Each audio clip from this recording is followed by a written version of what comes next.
All right, LPN students, we have yet another skill that we have to perform, and this is bathing the newborn. And again, what I will do for skill exam on this one is I will send you a quiz on it, and if you get all the answers correct on the quiz, then you will have successfully passed this skill. However, I'm sure everybody knows how to bathe a baby, but there are some points that we must know about and be aware of. And pretty much it's that we're teaching this mother, this daddy, how to do this correctly. This may be a very young mother that doesn't know anything. She may not have anybody that can show her stuff when she gets home. So it's up to us to make sure that these new moms and new dads know how to do this stuff. Um, so one thing that we want to make sure is that we are in a draft-free environment. So we want to close windows, doors, draw curtains, whatever we have to do to prevent any drafts. Make sure that it is nice and warm in that room. We sure don't want it cold. We want to make sure that we assess this baby before we do the bath for any signs that would contraindicate us giving the bath at this time. So in other words, what is the color? It's basically the APGAR score. Basically just go over the APGAR score again. What is the color of the baby? Do I see any cyanosis, paleness, anything that might indicate the baby's in trouble? What is the respiratory rate? Is it 30 to 60, or is it below 30? Do I see any nasal flaring? Do I see any intercostal retractions? Is the baby grunting? Anything that I would see there that would say, hey, I need to attend to the respiratory effort here on this baby and not fool with this bath at this time. We want to make sure that we look at the heart. What is the heart rate per minute? If it's under 100, we don't want to do the bath. If it's over 100, we're good to go. Is he moving around? He's got good reflex irritability, got good muscle tone, and all those types of things. So, having looked at those and not seeing anything that would contraindicate this bath, then we can proceed further. So what I want to do then is not put any soap in my water and make this nice warm to the touch, not hot, but just nice and warm to the touch. And so what I'm going to do is just put my wash rag down in the water, and I'm going to clean his eyes from inner to outer canthus. And when I do that, I'm going to change place on the washcloth so that if the baby does have a bit of an infection in one eye, that we don't transfer it over to the other eye. And so I'm going to rinse that out and then go ahead and wash the baby's face. Again, no soap in the water yet, guys. So we're just going to wash the forehead. We're going to come down here on the cheeks. Avoid the nose and the mouth area. Don't get over those yet. And wash the other side. Wash the cheeks down to the chin there. We're not doing the ears yet, eyes, or we've already done the eyes, but avoid the nose, mouth area, and stuff like that.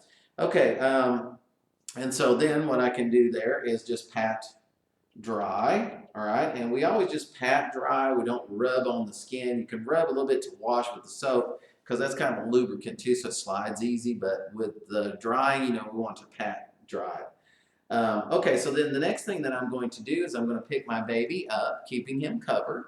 And I'm going to come over here, and this is a little hard to do because of the tables being up here a little bit. But what I'm going to do is just simply take and put a little shampoo over his head and use my wash rag and just wash that out. Just soak it and kind of keep him tilted downward so none of the water runs into his ears here. I don't want anything to run over here in his ears, so I'm going to be very careful to keep it like this and just let the water just kind of run off and just rinse off like that and avoid his ears. So once I've got him good and rinsed off there, then we're going to bring him back over here and lay him back down.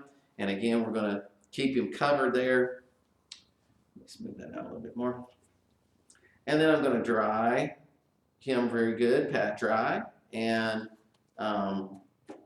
continue on. Okay, so then once we have done that, now we can add some soap to our water if we need to. Put a little soap in there and do that. What I like to do is take a corner of my rag and just like that and just kind of clear away on the nose. The babies are notorious nose breathers. So at this point, he's, calmed down quite a bit, and stuff like that. This may irritate him, may start him crying again, but I don't want to block his nasal passageways off. So I just take a corner of the rag like that and just kind of clean around the nose a little bit, clean the nose off. Okay, so then once we've done that, now that we've got soap in our water here and stuff, then we're going to clean the ears. And so a big factor of cleaning the ears, clean inside real good, the pinna there, but behind the pinna, so behind here, the ear, because what happens is as the babies take their milk, their feedings, they will burp up or they'll let some run out, and it's going to sure enough run down through here into the ear, and it's going to end up behind the ear there, okay? And so what that does is that will cause bacteria to just flourish in there. So we want to make sure that we clean back there really good. So that's a very important point that you need to know and that we need to stress to mom and dad. So I'm going to do both sides of that and rinse my rag off, okay? And then just rinse those ears off really good, okay? And then I'm going to take my towel. Oops, I got my alcohol pads there.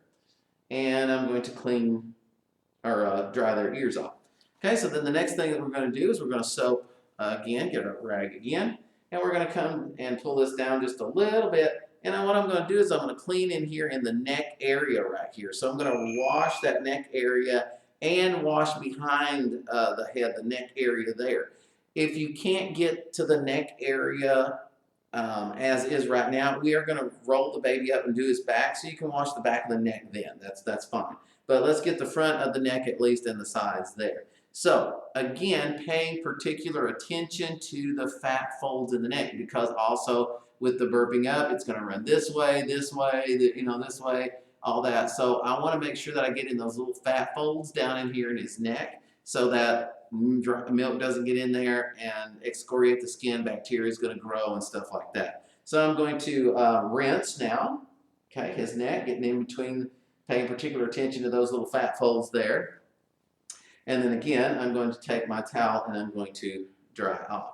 Okay, so the next thing I want to do is I'm going to expose the chest area.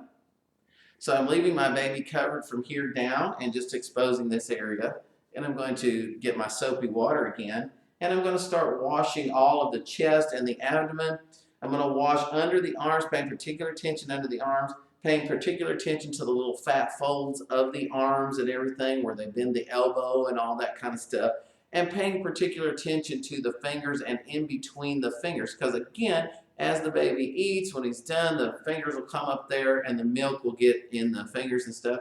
And again, bacteria will grow microorganisms and it will excoriate his skin rather quickly. Now, point I want to make also to these moms is get those little fat folds, very important, get in between the fingers, okay, very important there. But also stay away from the umbilical cord. We want to stay, at least a quarter of an inch. So be very, very careful and not to get that wet. So as they come down with the damp wash rag, I stay a good quarter of an inch away from that umbilical cord.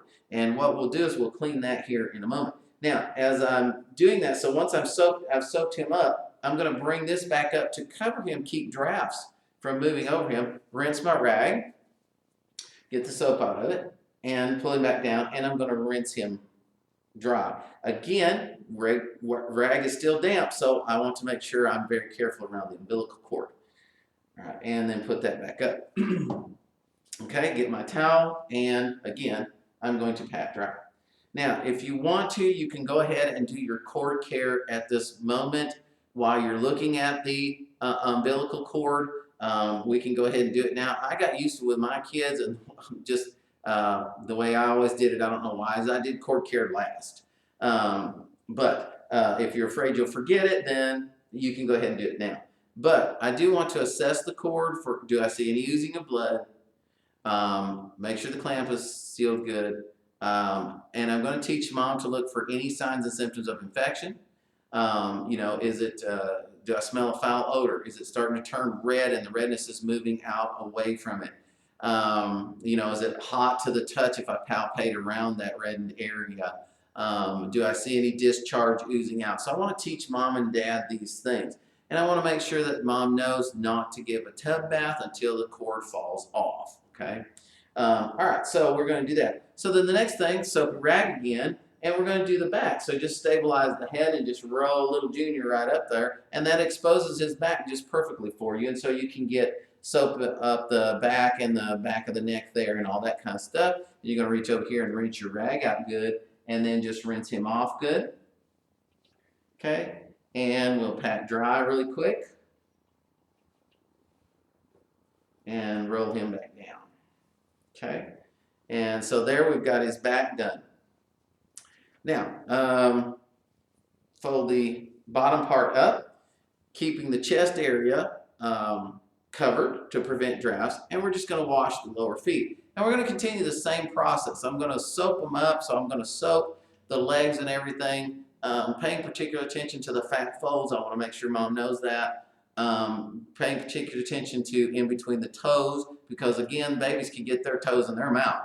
So I want to make sure we clean those little toes out in between really good, clean the little fat folds very good, and dry them very well so that we don't have any excoriation. So once I soak those up, soak those up, I'm going to rinse my rag. And you notice I'm covering each time, to prevent any drafts. And so I'm going to rinse him off really good, pay particular attention to those same spots. I don't want to leave any soapy residue there. Cover him back up, get my drying towel, and then I'm going to pat dry all over. Okay, so at this point, if you did not have your gloves on at, prior to this, which you should if this is the baby's first bath, because he has blood on him, amniotic fluid, vernicaceosa on him, so you must have gloves on right away. But however, if it's the second bath and thereafter, you could wait and do the gloves at this point when you're getting ready to do the perineal area. So what you're going to do is you're going to remove the diaper, assess the diaper for any urine, voiding bowel movement or anything like that. And then we're going to clean the perineal area. You're going to clean from cleanest to dirtiest. So we're going to do the front and then do the buttocks last. And clean the females the same you would an adult female, all right? And pay attention to this. Excuse me, my nose is itching. Now with the female boys, we don't retract the foreskin, so that's a difference in an adult male bathing the adult bed bath and bathing the newborn or the newborn. So we don't retract the foreskin there because it may injure the baby. It may not go back. So we just wash the penis good around that area, dry it good, make sure we don't leave any soap residue there or anything like that. Now that's different on the male adult because we do retract the foreskin on a male adult, and we wash the penis and then put the foreskin back. All right, and so, and then last we are going to wash the buttocks and clean the buttocks, wash, rinse, and dry them off really good. And all right, and then like I said, I'm used to doing the cord care last, so I come up here, and assess the cord care, and then this may not be recommended anymore. You look it up in your textbook on what kind of cord care you need to do, but I still recommend this. I think it's great. It works good for all my life and all my kids. And so what I do is just take a alcohol prep pad, and just where I didn't wash with the soap and water is I would just go right around that area and just disinfect that good. And then I'll take another one and open it up and wad it up and literally just squeeze it and squeeze the drops. You can see the drops are dropping out of these right there on the umbilical cord. Now what alcohol does is it dries. And so it disinfects and it dries, and that's what I want to happen to this umbilical cord. I want it to dry up and I want it to fall off, and I want it to remain disinfected, so alcohol just works good for that. However, you look in your textbooks and see what it says to do under cord care. That is it. Then we're going to put the diaper, fresh, clean diaper back on, and we're going to wrap him up and keep him in a nice warm environment, or give him to mom, or whatever the case may be. All right, so I will post a handout to go along with this video, which will have further details in it, and look at that along with the video. And as I said, I will send you a quiz on this one. And if you're successful on the quiz, you will be successful with the skill.